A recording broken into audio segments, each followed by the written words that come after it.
Hi viewers, this is Talk with Mo, and I have the privilege, the honor of meeting this amazing woman, Honorable Abike Dabiri-Erewa. I am just so pumped right now to be sitting beside her. I'm sure many of you feel the same excitement, or you're sharing my excitement. We all grew up watching this Amazon on TV. She was one of the leading ladies, and today she has the privilege and the honor to be representing that Nigerians all over the world, Nigerians in diaspora, to the Nigerian government. Please join me as I welcome Honorable Abike Erewa. Yes. My husband sacked me. Thank you very much, Mo. Really, it's a privilege and also an honor to be on your show. I met you a few days ago, and I have to confess I was tongue-tied. I didn't believe I could ever get starstruck, but I grew up watching you with the news, and I wanted to be a journalist because of you. Oh, wow. Because of women like Ronke Ayuba, Ruth Benemisi, yourself. You changed the landscape of journalism, and I think every little girl wanted to be you, but there was so much more to journalism, isn't there? So what motivated you to go into journalism in the first place? Actually, for me, it was like journalism called me. Because when I was at the University of Ife, I actually wanted to study political science, which is what I was admitted for. But when I got to Ife, they said because I had a P7 in mathematics, I couldn't do political science, so I had to change my course to English. So I ended up studying English.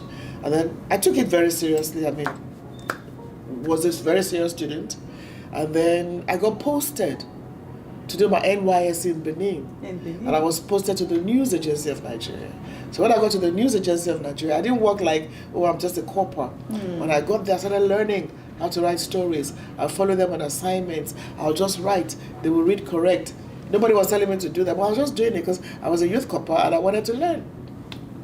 So there was this day, there was nobody to cover the assignment. It was that youth corper. And I was quite smallish then. It was that youth corper that had to go and cover the assignment. But guess what? I was prepared. And it was a big assignment. So I went and covered the assignment, and they didn't need to correct anything, and it made front page news. I know with the news agency, you don't know the writer. It's just a narrative. But I was so excited that, oh my God, I wrote that story. So after that, I was given assignments to cover, and I was like a full, worker with them. Then thereafter, I got employed in Bendel Television in Benin, and I started doing television. I was reading, doing programs and all that. And then I said, well, I think I should take this as a profession. But I didn't stop there because it was comfortable having a job. I now resigned. I went to University of Lagos to do my master's in mass communication. Interesting. Interesting. And then you transitioned into NTA. Yeah. And so I got a job. I worked with Prime Television, late Michael Nauro, may still rest in peace. Then NTA employed me, started with Channel 7, moved to Network, and then posted to the First Lady, then Mrs. Babangida, where I learned a lot. And then Newsline, which was under Franco Elise, and then later I started presenting Newsline. Very interesting. And then I transitioned to politics. And you had a lot of exciting news to cover. I remember the one that was really vivid. It was about Mary, the miracle baby that 3 mothers were claiming, and it was how you painstakingly stayed with that story for 8 years. 8 years, almost a decade. Yeah, but you resolved it. Yeah, because that time the only thing that could resolve it was the DNA.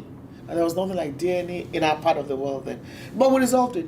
But then, most importantly, is the fact that you do stories like that beyond the call of duty. You get in your car at 6 a.m. in the morning to trace something you were told. You don't have to wait, for the money to do it. You don't have to wait. You just, work with people that have a passion, also very devoted cameraman. You call the driver, listen, we're going this place. So we were able to do that for 8 years. And you know what? Mary, her name is no longer Mary, but she's graduated. She was on my scholarship all through. She's graduated now. She's a big girl now. Are you in touch with her? Oh, she is a big story. She and her mother, it was difficult building that relationship, but I had to step in. So now she's a graduate. She's learned makeup artistry, and all I just wonder, if you are listening to me, go and get married. Go and get. It's time to get married. But she's virtually lives with the foster parent in Ikorodu, and then of course with her mom. So she's like always had 3 mothers. Her mom, Alaja Aguneye, who helped with, Yes. you know, and then myself, always been there with her. But I paid for education all the way through. And we're in touch. She can call me. I can call her anytime now and say, look, I hope you are behaving yourself.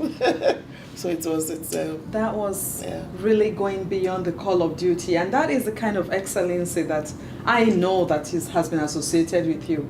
I've never known you on a personal basis, but we all feel that we know you. We know Abike, but who is the real Abike Dabiri? It can't be more real than you're saying. I mean, I met you just a few days ago.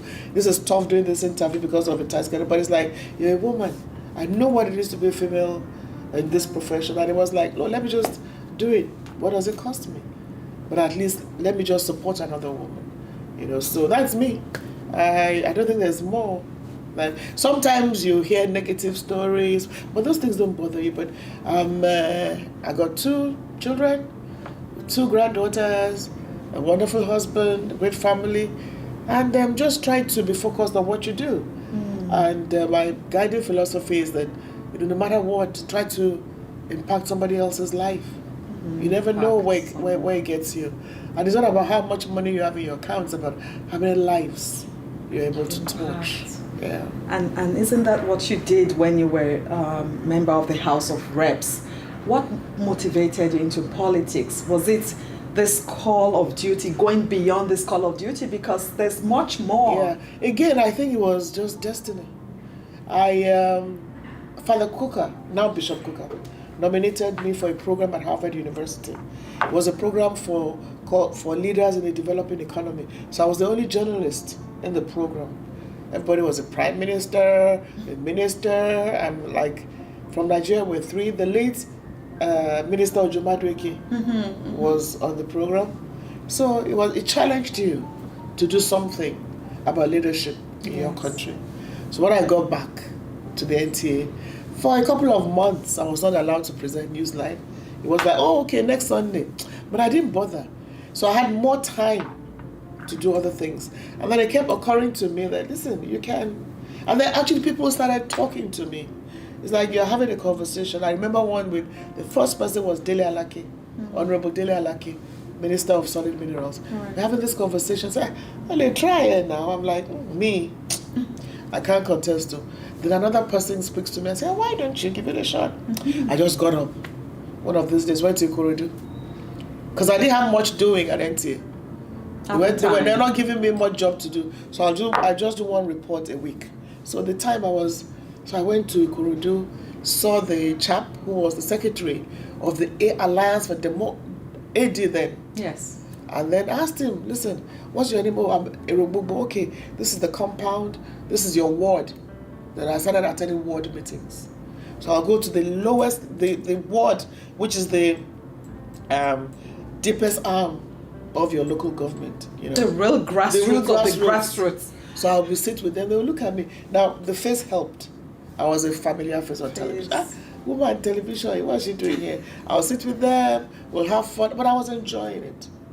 So I did that for 4 months, and then I started working with the women, the youth, the elderly. So I tried to have a feel of what it was like. So after 4 months, I first saw Miss Oluremi Tinubu, who was the wife of the governor then, and told her, I want to do this. And she said, listen, we got to, tell Asiwaju Tinubu, who was the leader of the party then. Then, when the opportunity came, I told Asiwaju. And he said, listen, we'll give you all the support. And the rest is history. It was tough. Don't make it sound, it's not as simple as that, but we know after it was tough. And it's tough being a woman in politics. But you must have a guiding philosophy. You must have something that drives you. You must have family support. You must have people who genuinely believe in you. And then have faith in your God. And just put in your best. And I think I can speak for myself. You're very personable, you're very relatable, and you have this genuineness about you that you really want to get to know people. Unfortunately, I've met other people in government, in top offices in Nigeria that kind of treat you like you're a nuisance on their time. And look at you sitting with me. I know your schedule is tight, but that was the same thing I had 2 days ago at an event. You made time to connect with everyone. Would you say that has been one of your qualities in the success that you've achieved? Well, I hope so. All I know is that I got those traits from my mother. It's about your upbringing. It's about who you are. And I keep telling people, when you get to a position, the real you shows up. The real you shows up. So if you're a bitch, you become a bigger bitch. So it's not about anything. I think that's just how I was raised. And my parents are like that. My mother, amazing, kind woman, very humble. And then she tells you, hey, I don't know, you let me translate. In other words, you don't feel so big, you think too much of yourself. And what is it, when people appreciate you, be grateful to God that, well, you're getting compliments. Others could be getting the opposite. So for me, really, we're all human beings, creations of God. I mean, you can be kind to people and be nasty to you, but it doesn't matter. It doesn't matter. Just do your bit, be who you are, and live a happy, go free, happy life, and try to impact some other person, just as you hope that others will impact you. Absolutely. When you look back at your career, the trajectory that your career has taken, what are the highlights? I know there were lots of highlights, but which one stood out for you? I think for television, I mean, I enjoyed every moment. I still miss television, by the way. You miss television? A lot of times I'm at an event, I'm seeing the news. In some, I'm saying, oh my God, I wish I was reporting that. But I still hope that, one can still have conversations thereafter, because there's a lot of history that I think is missing. So, highlight. Well, I think for me, Parliament 12 years, I think the biggest political decision I made was not to contest for a fourth term. And that was that's what struck me, because you were quoted as saying, let's give others a chance. So and that is not the Nigerian thing. No, but I was genuinely tired of going back to Parliament. I saw that I was done. And that started from immediately I got my third term. Getting the third term too was tough.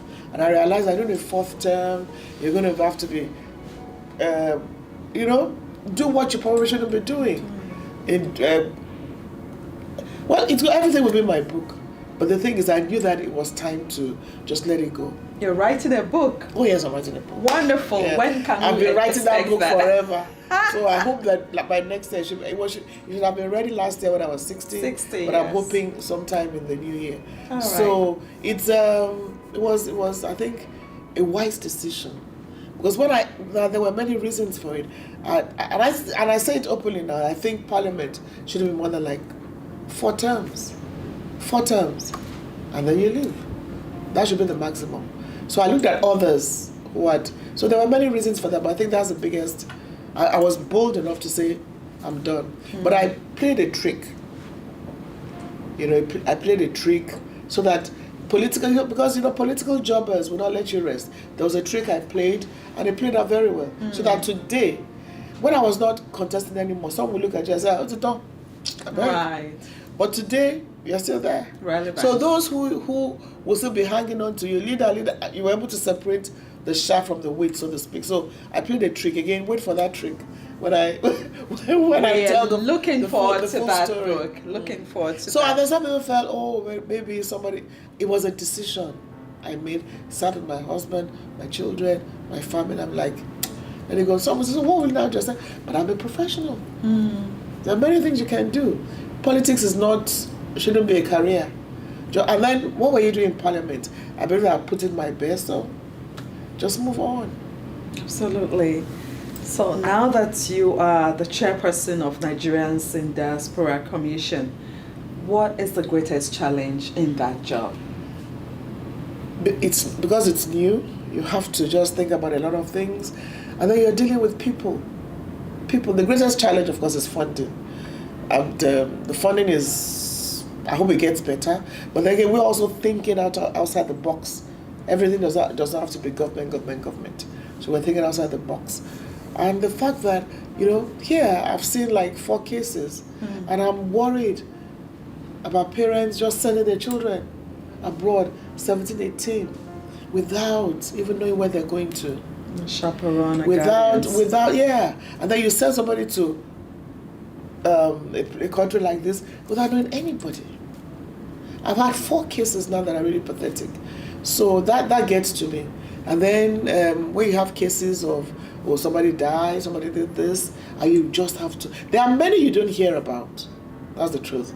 That we really intervene and we try to. So it's huge. That actually really brings to mind. Yeah. But the greatest joy is that I'm so proud to be Nigerian. I mean, you don't understand it. Everywhere you go, Nigerians are excelling. So that's the challenge. Let us harness that brilliance, that talent, that excellence, and do something with it in our home country. Training, capacity building, doesn't matter. But let's know that home is home. So we have the good, the bad, and the ugly in my experiences in the Diaspora Commission. And I have a great team I'm working with. Wonderful. And I love how you always go back. Almost every of your speech I've listened to, home is home. You always say that. And congratulations on this mortgage scheme the federal government has just unveiled for us. That's such a great opportunity because that's one of the challenges, I think, for most Nigerians to take dollars back home for expenses when they're earning in dollar, but now they can actually have loans in naira and service the loans in naira. So that's a huge one. Congratulations. Yes. I'm excited about it. Wonderful. And I have to thank the current Minister of Housing, who was the head of the Federal Market Bank, when he came up with the initiative and then invited us. We had the conversation, and here we are today. Wonderful. I love the fact that we could interact with you during this your visit. I know lots of Nigerians within the GTA wanted to have that interaction but couldn't, and it makes me wonder, is your office thinking of appointing representatives in regions? What we're going to do now is, like I said, funding is an issue. The law actually allows us to have continental offices in 5 continents, but no funding for it. But what we're going to do now is have volunteers. I've had in Canada, a few people said, we'll volunteer so you can be the representative. So we're working on that. We've laid a foundation now for the Diaspora Commission. So there's no argument about, should we have a commission or not? We've passed that. So now let's have people that are willing to volunteer and be our ambassadors in various countries. So that's the next stage. So I have to get the support of the ministry, work with the Minister of Foreign Affairs, compile it, and a lot of people are saying, listen, we don't want anything. Let us represent. For instance, I've dealt with 2 cases here in Canada, 2 cases in America. It was handled by Nigerians there who just selflessly took up the cases, went to the hospital, looked for this and that. So that is the next stage now. We can't be waiting for, you don't need to have a physical office, but you need a base somewhere, no problem. We will work at that because a lot of Nigerians are really interested in saying, let's help out. So that is the next stage. So that when there's a problem in Brampton, I can say, call Mo. She'll be glad to handle it. And that is, again, the beauty of being Nigerian, the kind of love we show each other. We have our own bad side, but you could say that camaraderie and the fact that, and then let us be more united. And the key word here is working together, and we're getting there. Absolutely.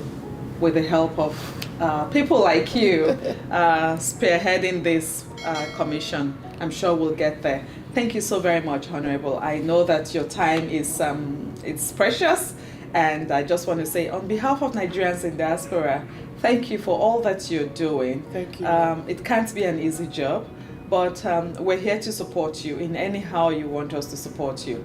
But we just want to say thank you for being that example, shining example for Nigeria and Nigerians. Thank you so much, and thank you for your program, disseminating information, and well done. And I wish you all the very best. Again, it's not easy being a woman in anything, whether it's journalism or politics, but hey, we're women, and proudly so.